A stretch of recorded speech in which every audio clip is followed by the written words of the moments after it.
Dès que t'entends boum, c'est que t'es rentré dans quelqu'un. Vas-y, recule encore, tu recules pour qu'on puisse faire les photos. Tu recules encore, s'il te plaît. Encore. Je suis toujours là, tu recules encore pour qu'on la fasse passer. Recule encore un tout petit peu, encore.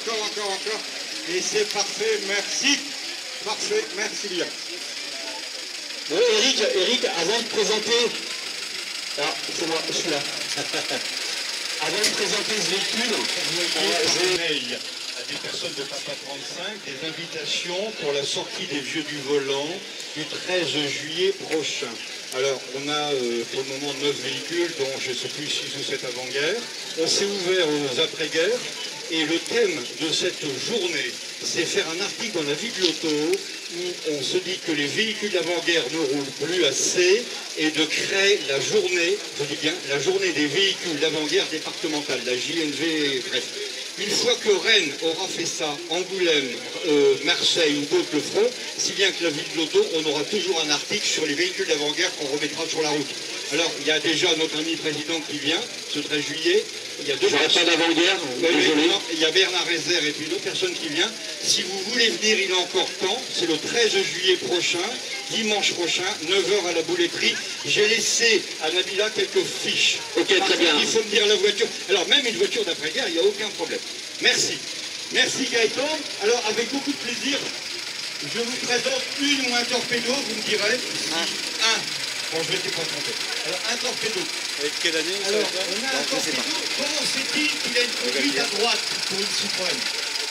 Ça, c'est extraordinaire. Elle a... Alors, la Citroën a exporté énormément. Toutes les voitures qui étaient faites à Slough, en Angleterre, étaient des conduites à droite. Et toutes les voitures qui étaient faites exportées vers l'Angleterre avaient du cuivre ivoire et non de manière à concurrencer les marques anglaises qui étaient déjà installées. Mais celle-ci, je ne suis pas sûr qu'elle soit anglaise de fabrication. Alors, celle-là, je ne suis pas sûr, même s'il y avait déjà une fabrication en Angleterre à Slough, je ne suis pas sûr qu'elle soit pour autant anglaise. Elle est exceptionnelle. Il demande donc probablement du propriétaire d'une conduite à droite. Donc, qu'est-ce que c'est qu'un torpedo? C'est une carrosserie ouverte. Il y a une capote, nous n'avons pas de vitres. D'accord? Un cabriolet, il y a une capote avec des vitres. Et forcément des montants pour les ouvrir. Un roadster en France, parce que les Allemands ne sont pas d'accord, en France, un roadster, le pare-brise est rabattable, d'accord, en ayant des vitres ou non. Ça dépend de nos amis anglais. C'est compliqué le roadster. Le coach décapotable, c'est comme un cabriolet, si ce n'est que la capote, il faut être deux pour la plier, et qu'elle doit peser 150 kg, et c'est un coach décapotable, on a eu très peu. Voilà pour les types de carrosserie. Alors on est sur une voiture hyper sympa, elle a encore sa magnéto. On retrouve bien sûr, tout le monde connaît, mais comment on appelle, les graisseurs, hein, comme on a en cuivre, en rose, pardon, et on graisse à la main tous les graisseurs. Sur la direction, vous avez deux graisseurs. Vous avez donc ici un allumage par magnéto, et vous avez ce petit 4 cylindres. Il s'est arrêté tout seul. Il y a plus d'essence. C'est incroyable, à chaque fois qu'on va dans ta voiture, elle s'arrête. Alors, un petit 4 cylindres qui fait 1300, oui, un petit 1,4 litre. Et ben, c'est une grand-mère qui prend la route, qui vient de Mayenne, à sa petite vitesse de 50-60. Bonjour Bernard, c'est toi qui l'as restauré. Une auto magnifique qui a été présentée au Vieux du Volant à 2 salons de rétrofashion à Rennes. Alors, un accessoire que vous allez voir sur les torpédos, quand nous avions des passagers à l'arrière, on avait ce qu'on appelle ces vitres coupe-vent, qui sont un accessoire que l'on faisait sur une Citroën, qui sont quand même très agréables, qui vous permet d'être en plein vent sans en avoir les contraintes. Belle auto. À quoi ça sert ça? On le retrouve sur la B14 un peu différemment. À quoi ça sert à votre avis? Mettre la caisse à outils. Oui, alors il y avait souvent la batterie, mais on pouvait y mettre un bidon d'huile, des outils, parce qu'on est dans les années 20, il vaut mieux quand même avoir des outils. Alors vous verrez qu'un torpedo se plie très facilement, contrairement à un coach décapotable. Voilà, c'est très facile à plier comme la 5HP. Voilà. Ça, c'est une voiture.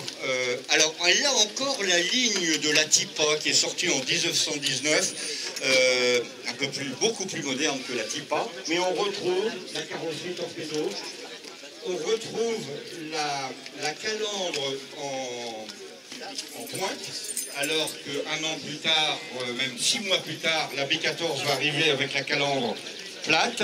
Vous avez le double chevron. Est-ce que vous pouvez me donner l'histoire de ce chevron qui existe encore aujourd'hui sur les Citroën? Le double chevron, c'est quoi? Alors, André Citroën est né, ça ne va pas vous rajeunir, en 1878. Il passe polytechnicien en 1900, donc il sort 162e sur 200. Et il va avoir une tante en Pologne.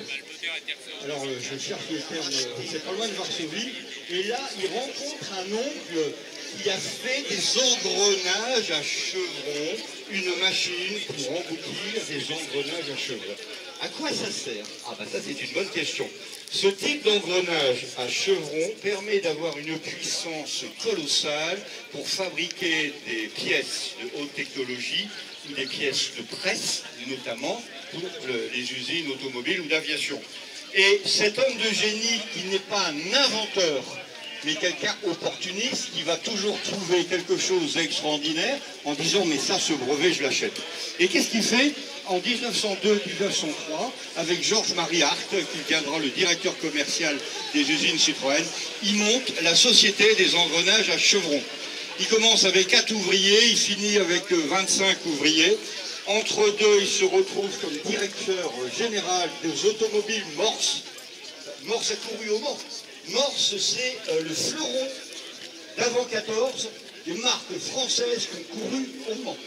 Et la fabrication artisanale, André Citroën que balaye tout ça. 6 mois après, il multiplie par 3 la production des automobiles Morse. Arrive la guerre 14. La guerre 14, lieutenant d'artillerie au Mans. Il est donc... il arrive sur les tranchées, son frère Bernard est tué d'un obus en sauvant quelqu'un. Pourquoi je vous parle de la guerre 14? Parce que forcément, je vais arriver à l'automobile.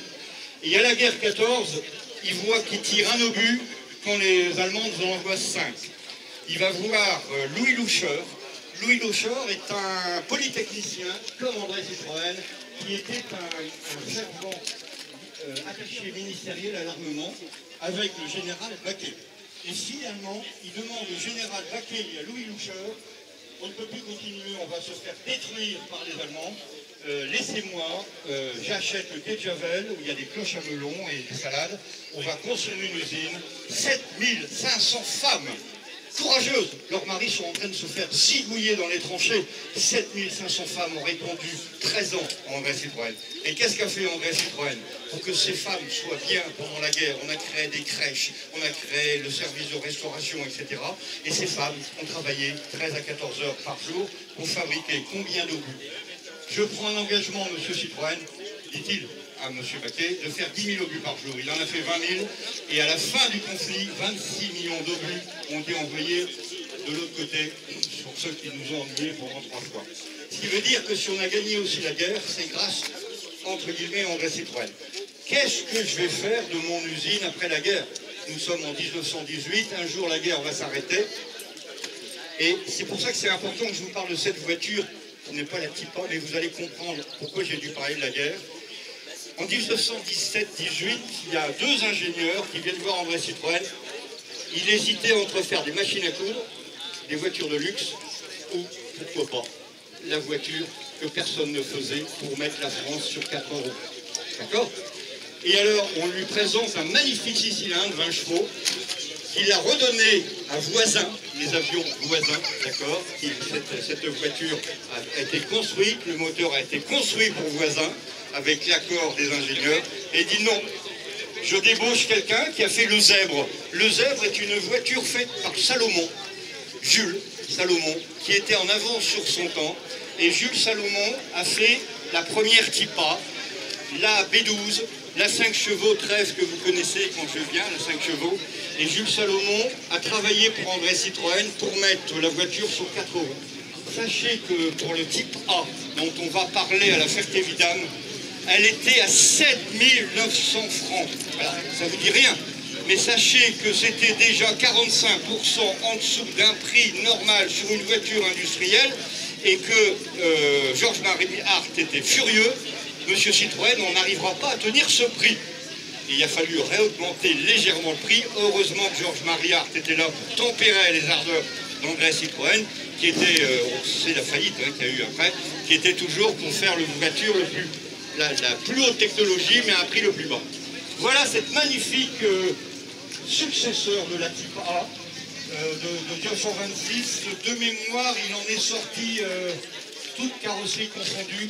C'est pas énorme, en un an et demi. J'ai plus ça en tête, c'est toute carrosserie confondue, je pense. Excusez-moi, parce que là, je n'ai pas de chiffre exact, je pense que c'est en tout 40 000. Je dirais entre 30, toute carrosserie confondue, il devait y avoir 12 à 15 carrosseries. Merci, elle nous vient de la Mayenne, par la route. Vous voyez, les véhicules d'avant-guerre, ça peut rouler. N'ayez pas peur de prendre une voiture d'avant-guerre, elle ne valent plus grand-chose aujourd'hui, et de venir avec. Bon, il faut s'habituer à la voiture, hein, parce que celle-là, elle a fait 1650 km, elle a fait 4 pannes, 4 rallyes, maintenant elle est au point. Voilà, merci, on va passer à une autre voiture.